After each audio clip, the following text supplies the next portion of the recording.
सिंधी अदब के हवाले से, सिंधी शायरी के हवाले से वॾा नाला ज़ाहिदा अबड़ो साहिबा, नसरीन अल्ताफ़, आइन सर, सीमा अब्बासी, सभिनी खे ऐं हेठि जेके हाल में दोस्त वेठल आहिनि उहे सभई मौज़िज़ आहिनि ऐं सिंध जा तमामु सुहिणा नाला आहिनि।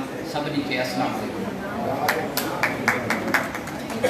सदाइती सबका बख न पासे का जही तेही ज़ात जी जुम्बिश नाहे जा मूं सीहने सां जाओ जी मिठो न करे। इक़बाल बलोच सिंधी कहाणीअ जे हवाले सां, सिंधी शाइरीअ जे हवाले सां ऐं सिंधी आत्मकथा जे हवाले सां जेको किताबनि जा लेखक आहिनि, संदुनि कद बुत संदुनि जेका सीनाटी आहे सा असां खां तमामु घणी मथां ई आहे। संदुनि कहाणी जॾहिं पढ़जनि थियूं ईअं लॻे थो त असां तारीख़ जा वर्क वराए रहिया आहियूं। उहो हैदराबाद आहे जंहिंमें मुहाजिर ऐं सिंधियुनि जी फ़साद जी बू अची रही आहे। उते माण्हुनि में नफ़रतूं आहिनि।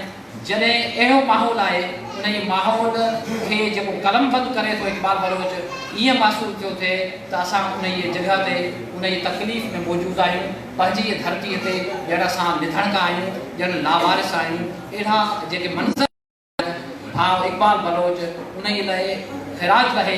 ऐं उन खां पोइ वरी संदन कहाणियुनि में हिकिड़ो ॿियो मौक़ो अचे थो, ॿियो वक़्तु अचे थो जॾहिं क़ासिमाबाद नओं आबाद थियो आहे ऐं उते क़ासिमाबाद में वरी असांजा दोस्तनि क़ौम परस्तनि जूं जेके कारगुज़ारियूं आहिनि, जेके मुस्ताद पोयूं आहिनि, उन्हनि ते जेको कलम खयो अथनि ईअं थो महसूसु थिए ॼण असां हिकिड़े अज़ाब मां निकिरी पंजनि जे अज़ाब में आया आहियूं। ऐं इहा जेका कलम जी ताक़त आहे उहा इक़बाल बलोच साबित करे छॾियो आहे त लेखक जेको आहे सो कहाणीकार हुजे या शाइर हुजे, उहो हर ॾिस में हिकिड़ी तारीख़ रक़म करे थो ऐं तारीख़ जेका आहे सा कंहिंखे माफ़ कोन थी करे।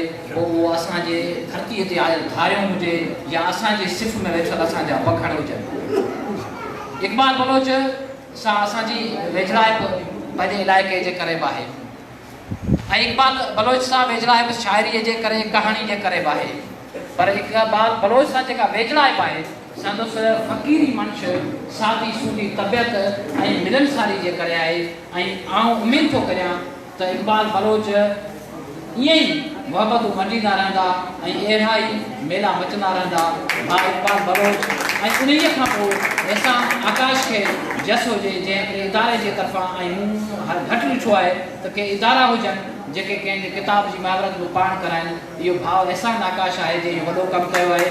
ऐं उन खां सवाइ अहसान आकाश इन ते ख़िराज तहसीन रहे थो जो हू असांजे सिंधी क़ौम परस्तनि वांगुरु या असां सिंधी लेखकनि वांगुरु या असांजे जेके असां पंहिंजो पाण खे सोशलिस्ट सॾायूं था, तरक़ी याफ़्ता सॾायूं था, उन्हनि वांगुरु कमु कोन कयो आहे जो असां लिखण में हिकिड़ा हुजूं, तक़रीर में हिकिड़ा हुजूं ऐं ज़ाहिरी अमल में ॿिया हुजूं।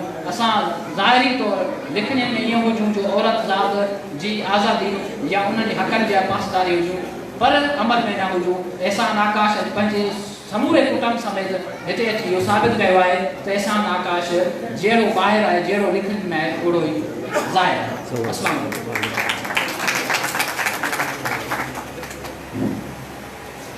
डाठ निगायूं डंडरे जाना, डाठ निगायूं डंडरे जाना, मज़लूमन जो मददी आया।